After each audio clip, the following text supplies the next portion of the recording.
and welcome to Your Hungry Dragon.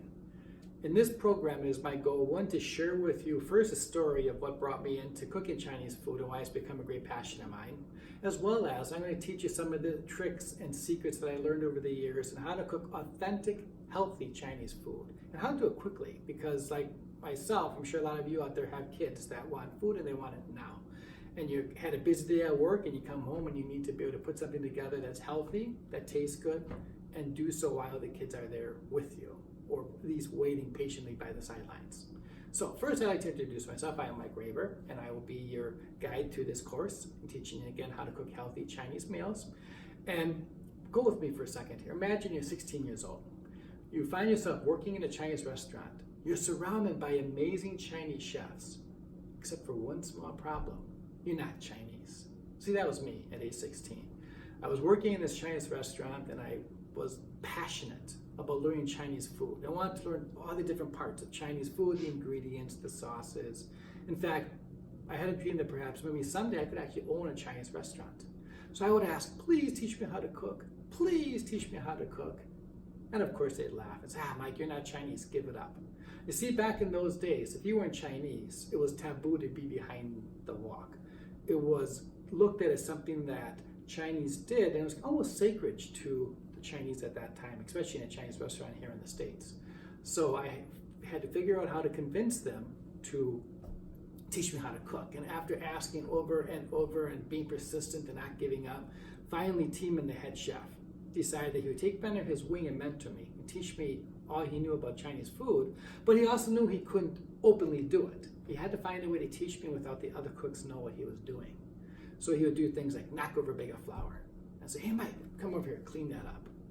And I'd be on my hands and knees cleaning up the flour, and if I started cleaning it up too fast, he'd motion for me to slow down. If I was cleaning up too slow, he'd motion for me to speed up. And as I cleaned up the mess, he would talk out loud as he made the dish. Teaspoon of salt, tablespoon of soy sauce, tablespoon of sugar, and he would talk out loud the whole dish. And then as he finished making the dish, and as I finished cleaning up the mess, he'd wink at me and say, go home, practice.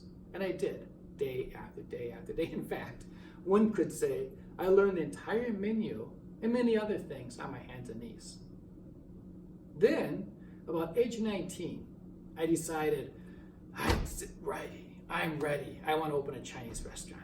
So I asked the owner, please, Bill, please teach me how to open a Chinese restaurant. And he'd laugh and say, Mike, you're not Chinese, give it up. So one day out of frustration, I said, look, Bill, there's 2 billion Chinese running around. It can't be that difficult. Teach me how to be Chinese then. And again, he shakes his head and goes, okay, tell you what, you have 2 weeks to prepare. You can only bring $100 with you, and you can only buy a one-way ticket. And stay in Taiwan, Taipei, Taiwan, because Taipei is the melting pot of Chinese food. During the Cultural Revolution, when they fled to Taiwan, a lot of the different cooks opened up different types of restaurants, Cantonese, Sichuan, Taiwanese, all the different foods you see here in the States, all were in Taipei. It was like a melting pot of Chinese food, which is why he wanted me to go there. But also, truth be told, I think he figured out, say, are you kidding? I don't have any money, I'll starve to death, I'll die over there, I'm not going, you're crazy, and give up my dream. Not me, I'm way too persistent for that. 2 weeks later, I found myself in Taiwan, $100 in my pocket, no way home, so retreat was not an option. And I quickly figured out how to get around Taiwan, Taipei, but also quickly ran out of money. A month later, I found myself homeless. In Taiwan, hungry, no money, no way home, just a strong dream. I was going to succeed. I was determined to succeed. So I found a guy had a local Chinese restaurant and offered to work for him for free if he would teach me how to cook Chinese food. And at first he was, I don't know, you're not Chinese. But over there it's a little more lenient, and he also needed a free worker. So he agreed to let me work for him for free, and I did that for about 1.5 years and learned all different types of Chinese food from him. And then he introduced me to other masters. So I was able to learn different types of Chinese food, temple food as an example, which if you go to the temple, they cook a lot of the same dishes we see here, but they don't eat meat. So they use different types of vegetarian ingredients to substitute out the meat. And to be truthful, you wouldn't even know it wasn't real meat if you didn't know, because the way they flavor it, etc. So I learned how to make vegetarian. Chinese food, how to make vegan Chinese food, how to make Chinese food with meat and all the different types in between. And that is really what encouraged me to share this course with you guys because A, I'm passionate about Chinese food if you haven't already figured that out. But B, Chinese food is healthy. If you make it the way you make it at home, if you go to a Chinese restaurant, especially here in the States, and you get Chinese food, it's greasy, they use MSG. It's good, but it's certainly not something you want to eat every day.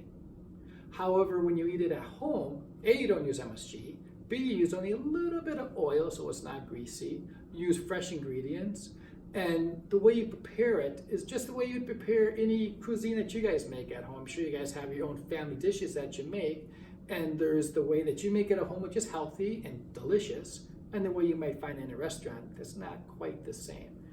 So in this course, I'm going to teach you how to do the same thing when you're utilizing Chinese food. And it is my goal for you that by the time you finish this intro course, you have a little bit better understanding of Chinese food and what it consists of. But then also you continue with me and go into the actual course that I'm going to share more with you later on and how to, again, make authentic Chinese food in 30 minutes or less. If you can imagine, now if you're start cooking Chinese food, it will take me up to 3 hours to cook one meal. Now 15, 20 minutes, done. And I'm sitting at the table enjoying. So again, I invite you along on the journey.